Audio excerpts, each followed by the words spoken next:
Saya, Bang Usman Hamid, aktivis HAM, Pak Tamrin Amal Tomagola, sosiolog, ada Mas Bambang Bujono, kritikus seni. Intinya kami sama-sama merasa Galeri Nasional mestinya bisa membuka pameran itu tanpa ada sensor lah ya, tanpa ada sensor terhadap karya, pamerkan semua, karena menurut kami, saya khususnya, negara harus menjamin kebebasan berekspresi dalam bidang seni. Dan penyampaian kritik yang dilakukan oleh seniman, dalam hal ini pelukis Yo Suprapto, melalui karya-karyanya itu kan suatu hal yang lumrah, suatu hal yang biasa, yang justru harus ada jaminan dari negara, karena Galeri Nasional sendiri itu bagian dari pemerintah, ya harus diberikan ruang untuk memamerkan keseluruhan karyanya ya tanpa ada sensor. Dan saya sendiri tidak ingin kalau kejadian ini menjadi presiden lah ke depannya. Jadi nanti kalau ada hal-hal yang sama bisa dengan mudah dibatalkan, ditunda secara sepihak gitu ya, dengan alasan apapun. Jadi saya tidak ingin ini terjadi lagi ke depan, supaya kita bisa naik kelas lah dalam berdemokrasi. Dari saya seperti itu. Mungkin Bang Usman. Ya, pertama saya termasuk yang diundang lukisan Yo Suprapto, dan ketika mendengar pembatalan itu karena alasan sejumlah lukisan Yo Suprapto dipandang sensitif karena ada sosok tokoh politik yaitu mantan Presiden Joko Widodo di dalam lukisannya, saya langsung menyesalkan sekali penyensoran itu, karena negara telah meratifikasi Kovenan Internasional tentang Hak-Hak Sipil dan Politik. Ketentuan pasal 19 dari Kovenan Hak Internasional tentang Hak-Hak Sipil dan Politik menjamin kemerdekaan berekspresi dari setiap orang, termasuk seniman.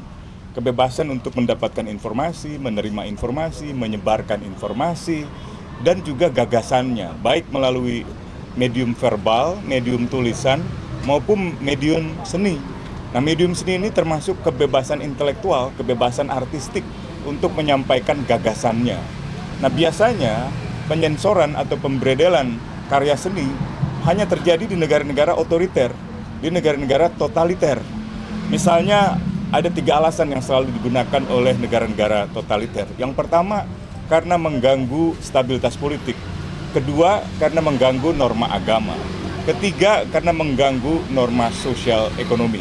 Nah, tampaknya Indonesia belakangan ini memang tidak lagi dikategorikan sebagai negara dengan kualitas demokrasi yang baik, di mana kebebasan berekspresi dijamin. Kenapa? Karena ada 3 problem yang terjadi dalam tahun-tahun terakhir di Indonesia. Pertama, menyempitnya ruang publik, ruang masyarakat untuk menyampaikan kritik dan protes. Demonstrasi direpresi, dikriminalisasi, perjuangan tanah kemudian digusur, ditangkap, diserang, dikriminalisasi, dan seterusnya. Yang kedua adalah merosotnya kebebasan untuk beroposisi. Banyak partai politik yang dilemahkan dengan dijadikan sandera di dalam kasus-kasus hukum. Jadi senjata-senjata politik sudah mulai menggunakan aparat penegak hukum dan hukum-hukum sengaja untuk melemahkan aktor-aktor oposisi. Yang ketiga adalah melemahnya integritas pemilu.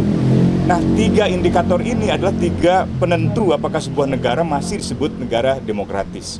Nah, Indonesia sudah mengalami pelemahan kualitas kebebasan sipil. Yang pertama, kebebasan beroposisi. Yang kedua, dan juga integritas pemilu yang diragukan kejujurannya atau keadilannya.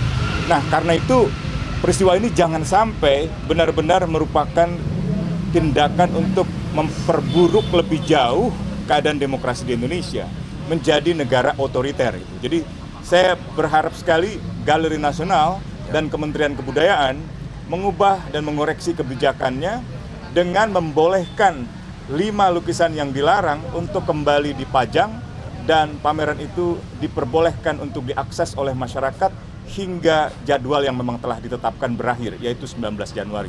Itu sangat penting agar masyarakat tidak kehilangan ruang dialog untuk membicarakan masalah-masalah sosial yang mereka alami, yaitu tanah.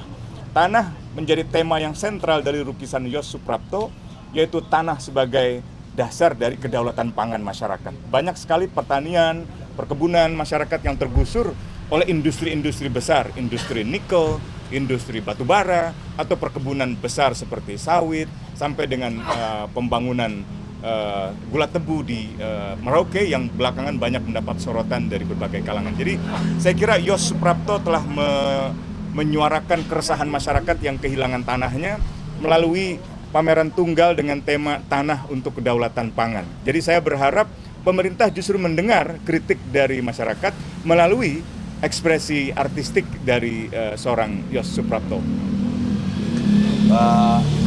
Amrin? Saya kira udah cukup ya. Sudah dipakai untuk proyek-proyek infrastruktur dan kemudian untuk pertambangan dan perkebunan. Dia sudah mengamati itu lama sehingga dia menyuarakan penderitaan rakyat itu lewat lukisan-lukisan itu. Sehingga sebenarnya kita harus berterima kasih kepada Yos Suprapto bahwa dia sudah menjadi penyambung lidah dari penderitaan rakyat. Nah, kemudian kalau ada yang tersinggung dengan itu, saya kira ya sudah biasa di dalam kekuasaan negara itu selalu ada pihak-pihak yang merasa alergi dengan berbagai kritik yang begitu langsung seperti yang dibuat oleh Yos Suprapto gitu. Apalagi pameran ini kan sebenarnya lukisan yang dilarang itu sebenarnya dikatakan kurator sudah keluar dari tema pameran. Padahal sebenarnya tidak. Lukisan-lukisan itu masih di dalam tema dari pameran ini. Mengapa? Karena tema pameran ini adalah tanah peningkatan Kedaulatan peningkatan kedaulatan pangan.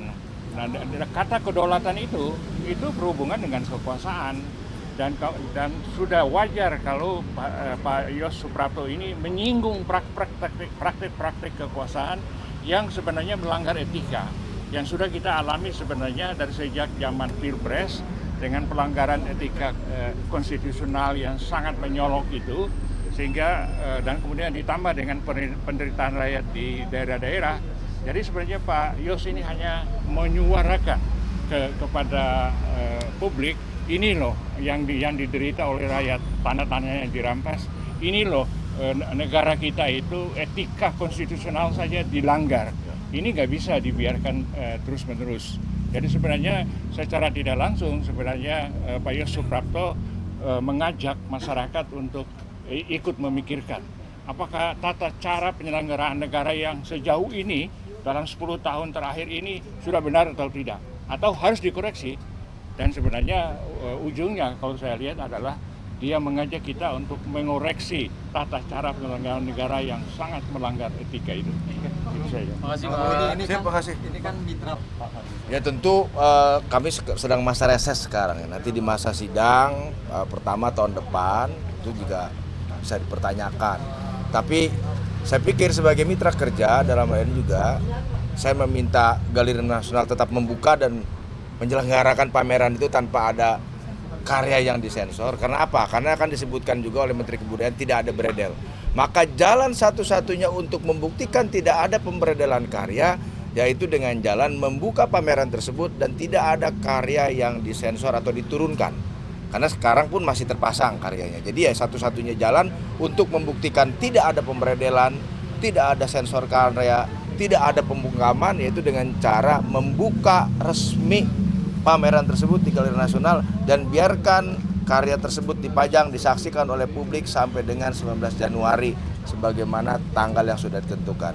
Dan biarkanlah seni menjadi ekspresi para seniman menyuarakan kritiknya dan biarkanlah publik yang mendiskusikan, publik yang membicarakan karya-karya tersebut karena ini juga bagian dari edukasi kita dalam berdemokrasi. Saya pikir itu. Terima kasih. Terima kasih.